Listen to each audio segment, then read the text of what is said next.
So today's podcast is being launched on Christmas Eve. So if you are listening on Christmas Eve, thank you, because I know that you're busy and I know that you've got a lot to do, a lot of planning. You've probably got some crazy kids running around or something's going on, and you've taken time out, probably hiding in the toilet, to listen to the podcast today. So this is what I'm going to do. I'm going to keep it really, really short.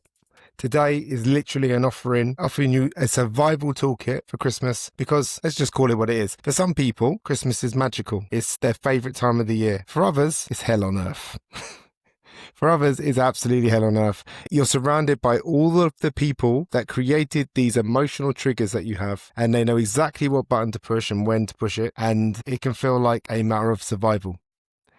And here's the thing, when you're at war, you need weapons and you need strategies. So today I'm going to offer you those weapons and strategies. You might hear that my voice is a bit hoarse. I'm very worried that I'm coming down with one of these seasonal flus or coughs or colds or something. So let's hope that's not the case. But I'm going to, like I said, I'm going to aim to keep this really short today. I know that this time of year is very busy. So let's get into it, because if that sounds like a bit of you, if it sounds like that you're going to struggle to deal with your mother, your father, your brother, your sister, your friends, whatever it is, then I want you to know that you're not broken. You're human. Christmas has this unique ability to reopen old wounds that you didn't even know were still tender. Old family dynamics, unspoken resentments, alcohol-fueled honesty that no one ever asked for. And suddenly, you're 42 years old, back in your childhood home, being spoken to like you're 11, and you can feel it in your chest. So today, I want to give you a festive anxiety toolkit. Not a just be grateful talk, not a good vibes only lecture. This is about getting through Christmas with your dignity, nervous system, and self-respect intact. So let's get into it. Number 1 in your toolkit, have pre-prepared answers to triggering questions. You know exactly what I'm talking about. There will always be someone who knows exactly which emotional button to press. Family members are particularly skilled at this because they created it. Not because they're evil, but because they've had decades of practice. It's like a sport to some of our family members. They enjoy it. They get that big rise out of you and they're like, still got it. You know the questions, are you still single? Ouch. When are you going to get a proper job? Are you still talking about your feelings? Don't you think it's time you moved on?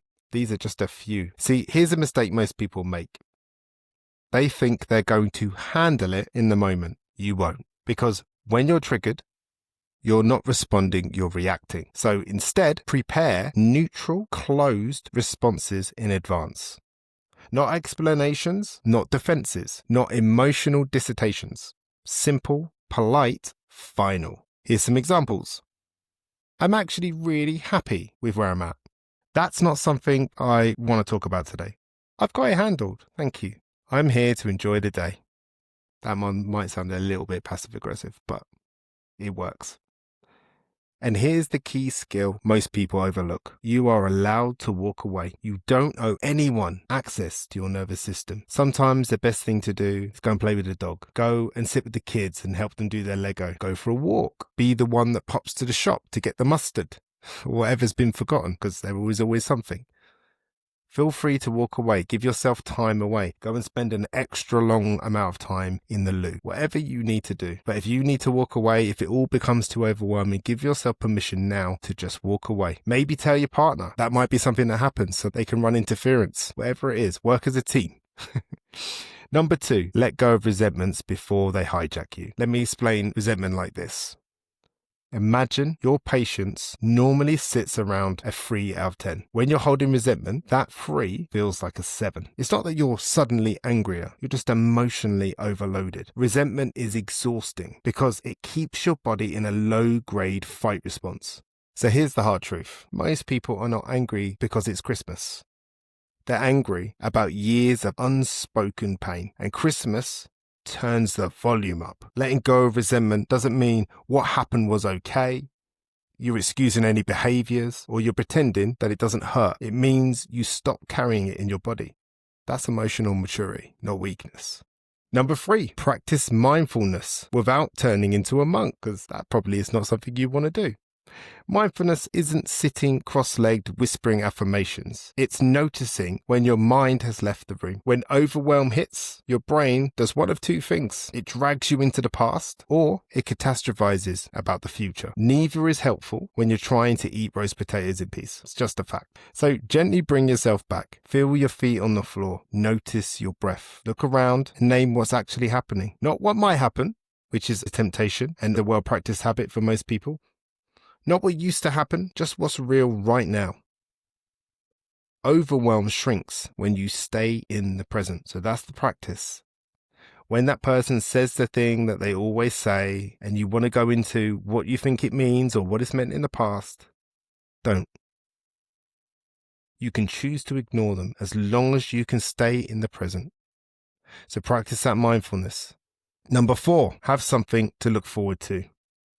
I know that sounds weird. It sounds like I'm saying that you shouldn't look forward to Christmas. I'm not. But let's face it, we all know that not all the moments during Christmas are going to be fun. There are going to be moments where you have to spend time with people that you perhaps wouldn't ordinarily want to spend time with, or you haven't spent time around. Or, let's be honest, there are people you just don't like. And you're going to have to spend time with them. You're going to have to cook for them. You're going to have to do things for them, buy them a gift, all of these things. You're going to have to play and perform and all of those different things that you don't want to do. And that's going to require a lot of tolerance, perhaps. So have something to look forward to, something for you, something that you have thought of, that you want to do. Sometimes the only reason you get through the day is because you've got something waiting on the other side of that day. That's not avoidance. That's regulation. That's self-respect. Plan something that's just for you. A walk somewhere quiet, a coffee with someone who feels safe, that you can rant to, and you can say all the swear words and you can tell them how you really feel without them saying you shouldn't feel like that, or maybe you should try this. Just someone who's going to listen, maybe even laugh. A gym session, a meal you genuinely enjoy. Hope doesn't have to be big. It can just be real. Number 5, reach out to someone who gets it. This one's just a game changer. You don't need advice. You don't need silver linings. You don't need someone saying, but they're family. You don't need that. You need that one person, and hopefully we've all got them. They'll let you run. They'll laugh with you. They help you reality check, and they don't judge you. That one's key. They don't judge you. They just sit with you in it. Like I said, they might laugh. They might even take the piss out of them for you. Whatever. Have them on standby. Connection is one of the fastest ways to calm a dysregulated nervous system. You were never meant to do this alone. So don't think that you've got to get through it and that you're weak if you go and speak to your friend, because I promise you, when you start speaking to them, if they're the friend I'm talking about, they're right there with you. And they have a funny story too. And it might not seem funny till you start telling it to your friend and you see their face. Because sometimes this family thing, this friends thing, this Christmas thing, it can be ridiculous. It really can. And it gets to a point where it can only be funny, to be honest. Number 6, focus on what brings you joy. Unapologetically. I mean that. Joy is not trivial. It's medicinal. For me, playing with the dog, board games with the kids, watching Only Fools and Horses with the father-in-law, and laughing at the same old jokes that I laugh at every single year because I know they're coming. That's joy for me. Joy reminds your body that you're safe. And no, you don't need to justify it. It's okay to sit on the sofa with Christmas pudding, Christmas pies, whatever's going on, with ice cream, custard, whatever you want, and just sit there and laugh at Rodney and Del Boy. That's absolutely fine. To do that, if that's what you want. Number 7, and the last one. The family political divide, the elephant in the room. We live in a world where if we allow ourselves, there's a lot we can bitch and moan about. There's a lot of opinions that can be passed about different things, and we can have those discussions. But the likeliness of us all agreeing, the likeliness of us putting the world to rights and all of us being on the same page and not arguing or being offended or whatever, that's not very likely. So let's talk about it. There are topics that always cause drama. You know the ones. You already know what they are. Add alcohol into that equation, and suddenly it's an episode of EastEnders. It really is. So here's the truth. You are not required to attend every argument you're invited to. Write that down. You are not required to attend every argument you're invited to. Have a plan. Change the subject. Leave the room. Go to the bathroom. Go outside. Go home. Whatever you choose. But protect your peace. Because that's not cowardice. It's leadership. Hopefully, today has been a very brief but compassionate reality check. You can't walk into Christmas unprepared because you won't make it. You know that because this is what happened last year and the year before and the year before that. So if Christmas brings stuff up for you, which it does for most people, let's just put that out there, myself included, that doesn't mean that you're failing at healing. It means you're human with a history. So be kind to yourself, set boundaries, lower expectations, choose regulation over reactivity. And remember this, you don't have to fix your family this Christmas. It's not your job. You don't have to heal everything. You just have to take care of you. That is more than enough to ask. I'm going to leave it there. Thank you again so much for not only tuning into this podcast today, but for all your support over 2025. Got a lot of plans next year. I'm scared about it. I'm going to need even more of your support, and I'm going to be brave and ask for it at some point.